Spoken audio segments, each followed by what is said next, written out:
రైతుల కళ్ళల్లో ఆనందం చూస్తున్నాం. ఈనాడు బోనస్ ఇవ్వడమే కాదు, 29 లక్షల వ్యవసాయ పంపు సెట్లకు రోజుకు 24 గంటలు ఉచిత నాణ్యమైన విద్యుత్తును అందించడం ద్వారా రైతులను వెన్ను తట్టి ప్రోత్సహించి వ్యవసాయం దండుగ కాదు, వ్యవసాయం అంటే ఒక పండగ, రైతు ఆత్మ గౌరవంతో బ్రతికే విధంగా ఈనాడు రైతులకు ఉచిత కరెంటును అందిస్తూ ఈ ఉచిత కరెంటుకు 16,691 కోట్ల రూపాయలు ప్రతి సంవత్సరం విద్యుత్ శాఖకి తెలంగాణ రాష్ట్ర ప్రభుత్వం చెల్లిస్తుందని చెప్పడానికి నేను గర్వపడుతున్నాను. ఇది రైతుల పట్ల వ్యవసాయం పట్ల మాకున్న చిత్తశుద్ధి.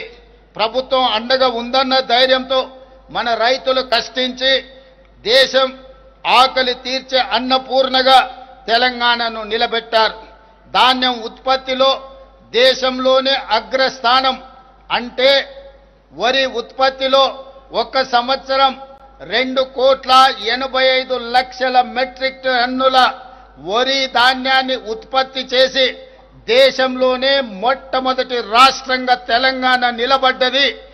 కాళేశ్వరం నుంచి చుక్క నీరు రాకపోయినా తెలంగాణ ప్రాంతంలో ఆనాటి ప్రభుత్వాలు కట్టిన శ్రీరామ్ సాగర్, శ్రీశైలం, నాగార్జున సాగర్, జూరాల, అదే విధంగా కోయిల్ సాగర్ ఇలాంటి ప్రాజెక్టుల నేపథ్యంలో తెలంగాణలోనే అత్యధికంగా వరి ధాన్యాన్ని ఉత్పత్తి చేసి దేశంలోనే మొదటి స్థానంలో నిలబడ్డాం.